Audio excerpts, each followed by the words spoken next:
Kata Nabi SAW, Yahudi terpecah 71 golongan, Nasrani 72, umatku 73, semuanya di neraka. Masuk mampir neraka dulu, nanti masuk surga iya. Kecuali satu, nggak pakai lewat neraka masuk surga. Kata para sahabat, sahabat sudah tanya, siapa itu ya Rasulullah? Apa kata Nabi?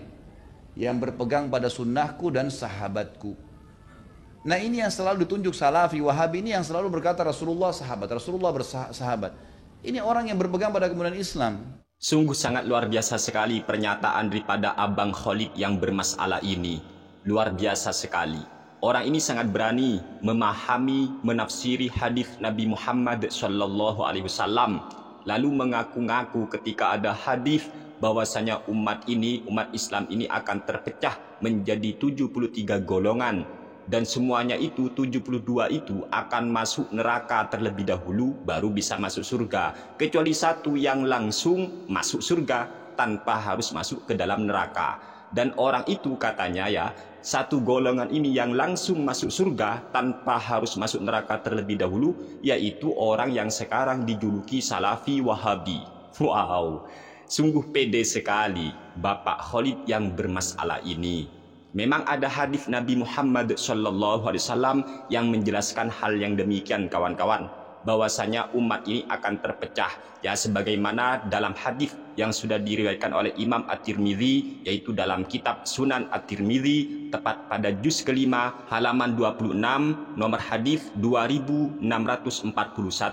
Rasulullah SAW bersabda, wa inna bani Israila tafarraqat ala thintaini wa sab'ina millatan wa taftariku ummati ala thalathin wa sab'ina millatan kulluhum finnari illa millatan wahidah.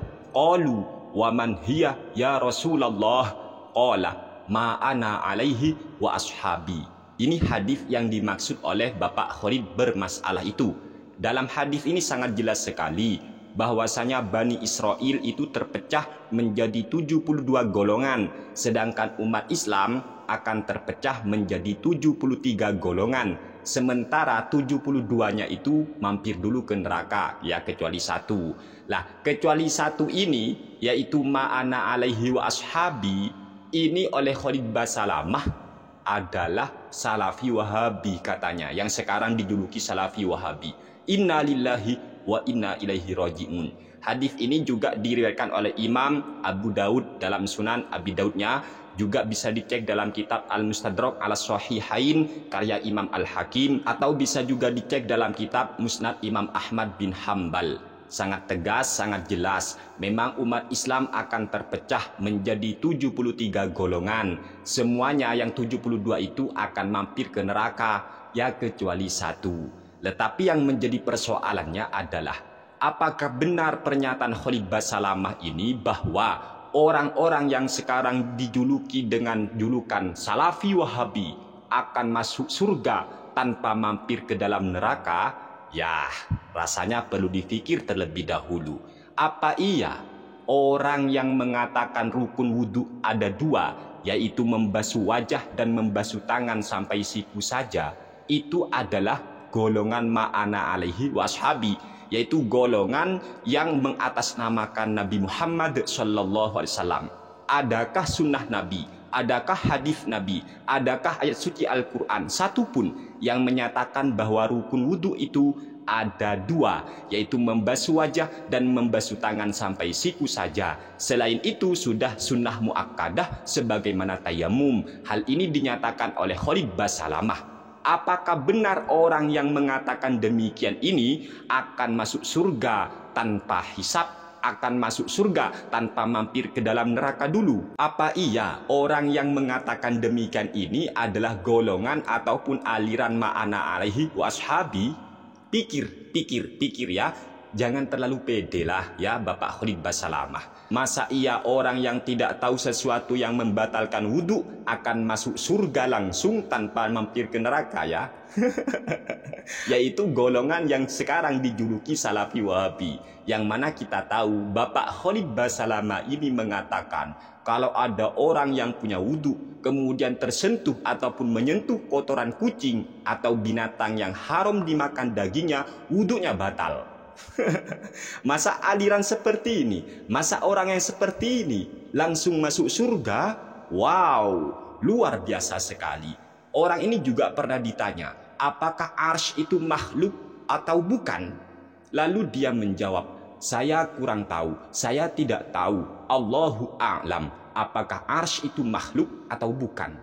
Masa iya orang yang tidak ngerti, orang yang tidak tahu tentang akidah bahwa seluruh alam semesta ini merupakan ciptaan Allah akan masuk surga langsung? Orang nggak tahu akidah, orang yang tidak faham akidah, orang yang nggak ngerti akidah Nabi Muhammad SAW, orang yang tidak faham, orang yang tidak mengetahui tentang akidahnya salafus sholih, akidahnya para sahabat Nabi bahwasanya arsy itu makhluk. Apakah orang yang tidak tahu hal demikian akan langsung masuk surga tanpa mampir ke neraka? Sementara kelompok lain, ia selalu tuduh, ia selalu bilang, bid'ah, ini apalah haram dan semacamnya. Giliran ditanya tentang masalah arsy, apakah arsy itu makhluk atau bukan? Jawabannya, saya tidak tahu. Allahu a'lam. Apakah orang yang mengatakan kotoran manusia sebagai najis mughalladzah, najis berat, ini orang yang akan langsung masuk surga? Khalid Basalamah ini kan yang menyatakan kotoran manusia atau kotoran binatang yang haram dimakan dagingnya itu najis berat, najis mughalladzah. Tipe orang seperti ini langsung masuk surga. Macam mana pula lah kau? Inna lillahi wa inna ilaihi roji'un. Ayolah Bapak Khalid Basalamah, kalau Anda itu tidak ngerti, tidak faham tentang hukum-hukum Islam, tentang maksud ayat suci Al-Quran, tidak ngerti tentang maksud hadis Nabi Muhammad SAW, jangan kepedean, jangan kepedean lah, jangan.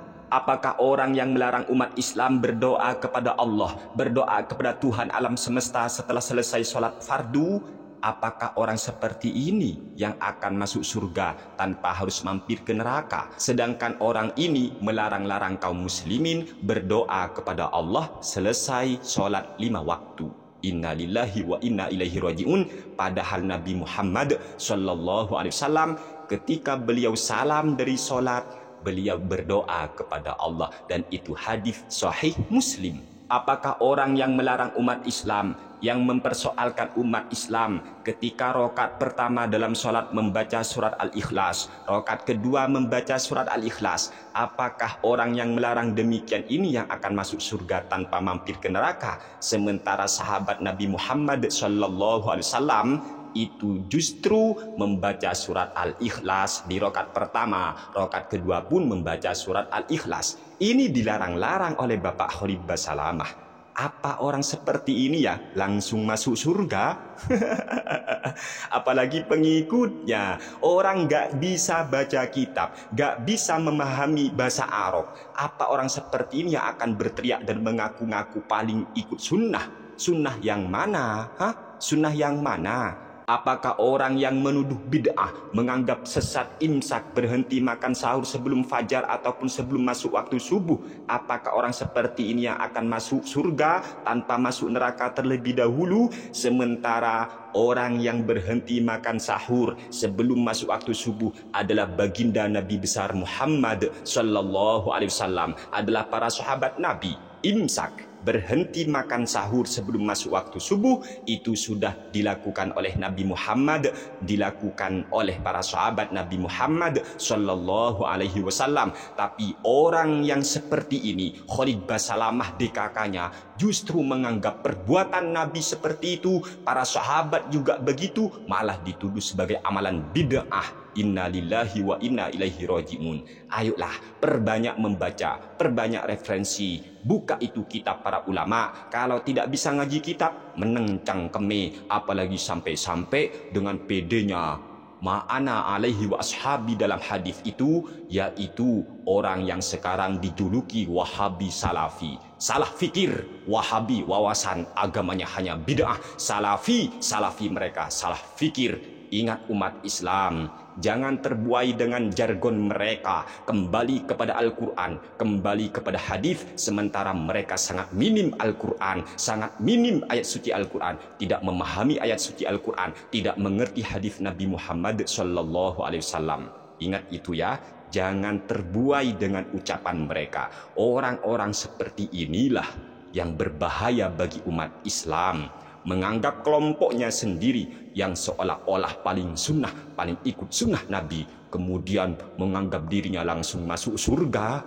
Langsung masuk surga.